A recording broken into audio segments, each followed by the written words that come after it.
All right. Hello, everyone. Hi.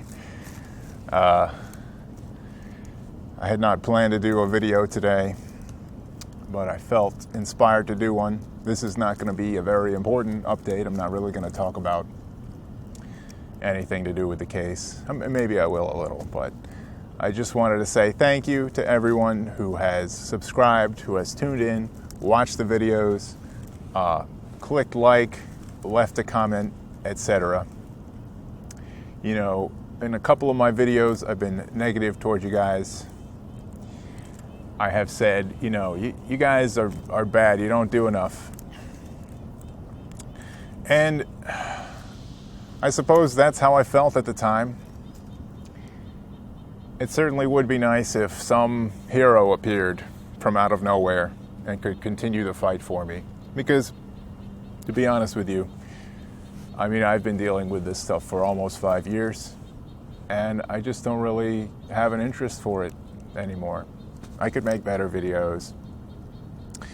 But a thing I realized is that every step you take in a certain direction,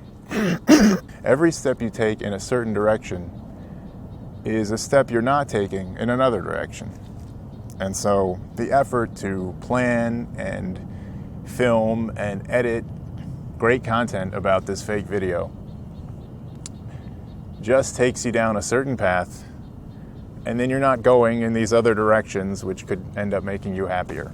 So that's my perspective on it.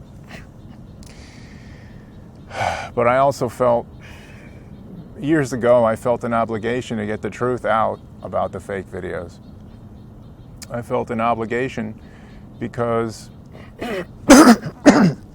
consider this. If this happens to you, if you get one of these fake videos and you're pretty sure it's fake, well, the only person who has the truth about what really happened or should be in that recording is you. So that truth is living inside your brain, basically. It's not in that video, which is fake, and the people who made the fake video are not going to tell anyone else that they did that. So the only person who's capable of getting that truth to other people is you. And if you die in a car crash or in some other random way, the truth dies with you. So you have a duty at that point to put the truth into some form, whether it's an essay or a video or something, and make sure that someone else sees it. Because at that point, it's not just your brain that is a vessel for the truth. I'm sorry, some guy just drove by in his go-kart. At that point, it's not just your brain that is a vessel for the truth. That truth spreads into the brain of whoever sees that video or reads that book or whatever. And then they can become another vessel. So once you've done that, the truth goes out of you and into someone else. At least, that was my impression, and that was the obligation that I felt imbued with at the time I got that fake video. Something I think about sometimes is a lot of you probably know about the story of the cave paintings at Lascaux in France. There is a wonderful cave, a beautiful cave with just amazing paintings of bulls and other creatures all over the walls from, I think it's like 17,000 years ago or something. And this cave had just been sitting there until a few kids, or maybe they were teens, I'm not sure, but there were some young people in France, and they found it one day when they were walking around in the forest. And they knew what they had found. And I think at least a couple of them decided to camp out there.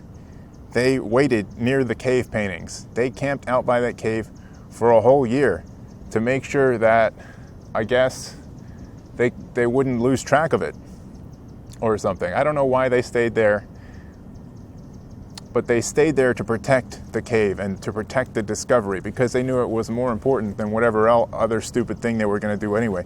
They knew this cave was one of the most important things that anyone had ever found in the history of the world, so they stayed by there. until the museum people came and said, "Oh God, we have to preserve this and tell the world about it." That was their obligation. I felt the same way. I got this fake video and I said, this is one of the most important things that anyone's ever discovered.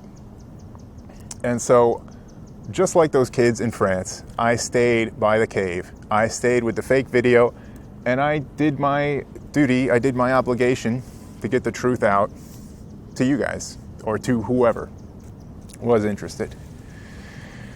So, my negative feelings, my frustration that other people don't have this similar level of dedication as me, I mean, that's where that comes from.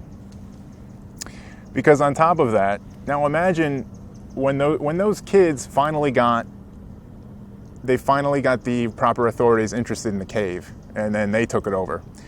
Well, imagine if instead the proper authorities had prosecuted the kids and tried to put them in jail for telling people about the cave. Then that would be more similar to my story, where instead of being lauded and saying, "Wow, you did a great thing," people try to put me in jail for 6 months. And in fact, I'm still being prosecuted for trying to tell people about the cave, or the fake video in this instance. So that's what it's more akin to. It is a very important thing. Imagine being in that situation, and you're the only one who knows. And also understanding that, say I had been shot. What if John Glenn shot me in the head and then altered the video to make it seem like I was resisting arrest? No one would have the slightest clue that had happened. And I'm very sure that there's lots of people that has happened to. They were killed by police because the police knew that they could edit the tape. And no one has a clue. So that's the source of that obligation. That's the source of that drive. When I get cranky and grouchy that other people don't seem to have that in them, that's where that's coming from. But I look at it, I see, well, there's different levels of being engaged with things. Certainly there's many types of suffering in the world that I'm not doing anything at all to address. So who am I to decide what's the optimal use of my time and energy to alleviate pain and suffering in the world? It seemed obvious to me that spreading the truth about this would be more helpful for me to do than if I did something else, because I was the only person who could actually deal with this problem. Whereas anyone can feed the homeless or do whatever you can think of with, helping rescue dogs or something like that. I mean, there are certain things that anyone can do, and then there's just the things that I alone can do, which extended to this. But this pretty much is over for me for the time being. So, when I think about that, I appreciate you guys, because you saw my videos and you were the ones who clicked subscribe. You were the ones who rang the bell, and you clicked like and you left comments. So that puts you infinitely ahead of the people who clicked off the video without subscribing, or the people who left negative comments on Reddit or whatever other site they found me on, saying that basically I couldn't have been telling the truth. So in that sense, you are the chosen few. You are the chosen few who have this knowledge. I saw recently, or a little while ago, that people at MIT had won a Sundance Award for making a documentary about a deepfake art installation that they had created. And I watched an interview with those people. It was called "In the Event of Moon Disaster." And they created a deepfake of Richard Nixon giving a speech that he had written but never delivered. And so they had deepfaked him reading the speech. I saw an interview with the creators, and they said, watch out for the fake videos. You know, you could see a fake video on your Facebook feed and you could never know. So watch out. And then from time to time on Reddit, sorry, there's a plane. From time to time on Reddit, I will go on, I'll see r/Futurology, r/Futurology, and they will have an article like so-and-so makes a deep fake. The recent one was like someone made a deep fake of the Queen and she was doing something weird. I don't know. I didn't click it, but they'll have these articles like, oh, watch out for the deep fakes. One day all the videos will be fake. And then in the comments, people will be like, I wonder if they'll ever start making fake police videos.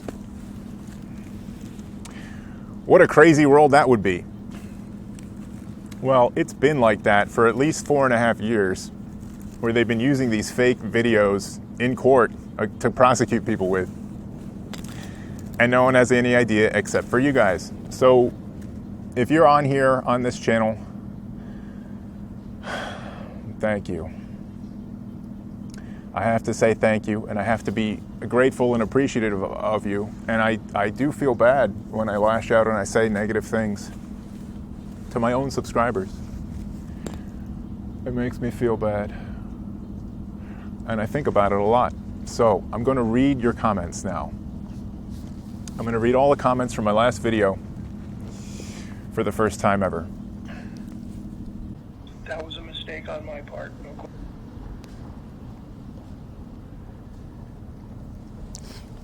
All right, here we are. I have your comments now.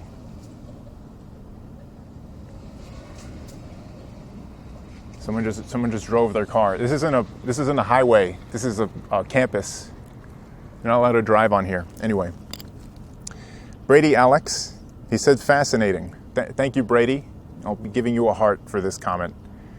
I'm not sure if you were being sarcastic or not, but since I think the video was fascinating, I'll give you the benefit of the doubt.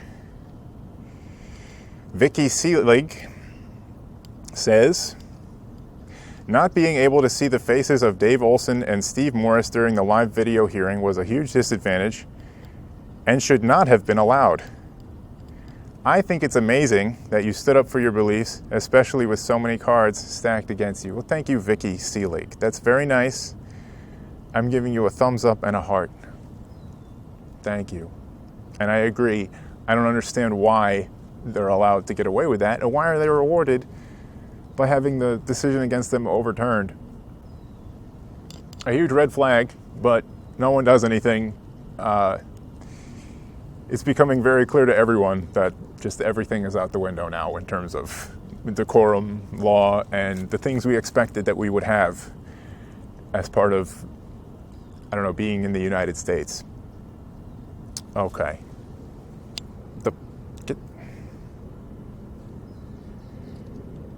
Can I get the thing off here? Fuck. I'm trying to... Boxy001. Hello, Boxy. Always love to see your comments. The I was busy and distracted defense that blows the Chewbacca defense out of the water. Just did a quick read. I will watch the video later. Thank you, Boxy. You are a legend and a hero. And there are 3 replies on this comment. So we will read these replies. Chuck Derby says, Star Wars. I love the analogy. Boxy001, at Chuck Derby. Indirectly, the Chewbacca defense is a South Park thing, and that was a parody on if the glove does not fit, you must acquit. OJ defense in my mind. That's right, Boxy. It was a classic episode of South Park, and that's actually a real legal term now. Boxy again. He asked the jury... Oh, God damn it.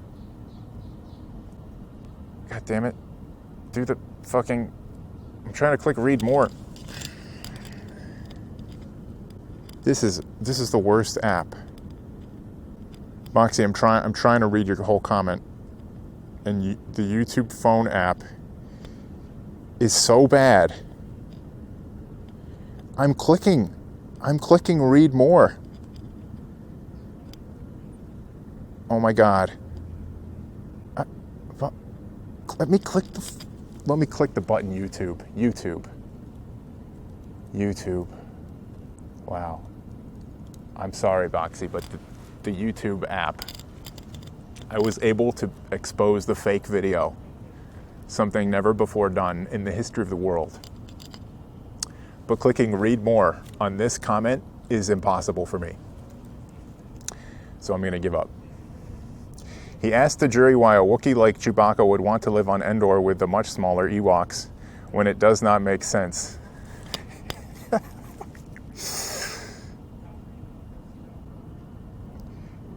Chad Mannix says, get my Nobel Prize. Thank you, Chad. I'm glad you thought that was funny. I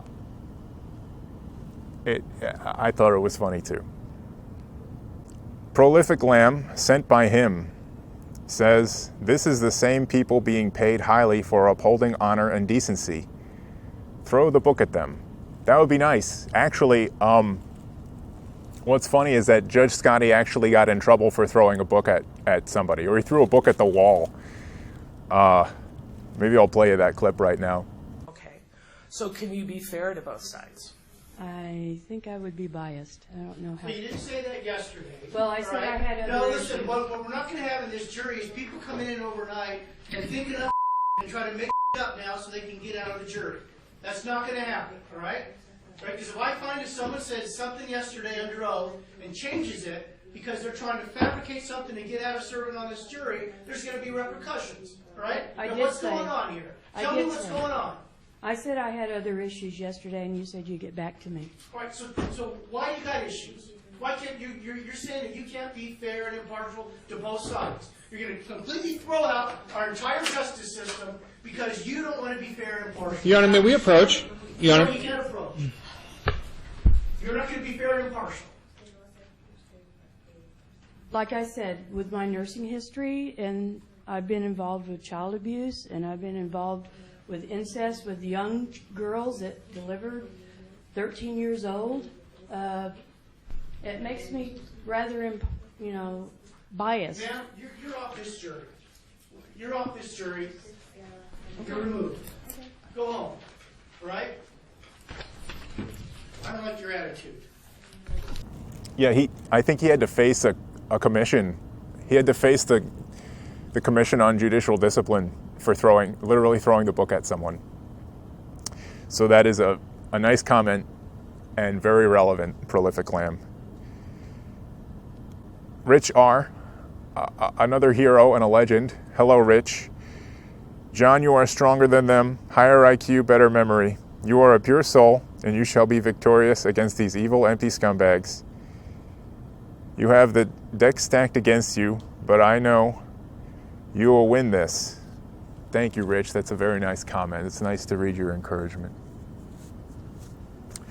Always love reading your comments. So, I said I would not read these, but I have read them now. And they were very great, beautiful comments. So things are all right. Things are all right. It's been a lot to go through. But I'm actually doing, I would say, better now than I have ever been. In spite of this. And it is just a very challenging thing to work through. Anything that happens to you can be used as an opportunity for growth. But I can say I was not really ready for this level of thing to be placed on me. I think I'm more ready now. And certainly it's helped me cultivate a lot of compassion for people who have to go through this system every single day. I mean, it's really, from everything I've seen, it's really tremendously terrible. The other thing is, there's a lot of people who are upset now about the fake election.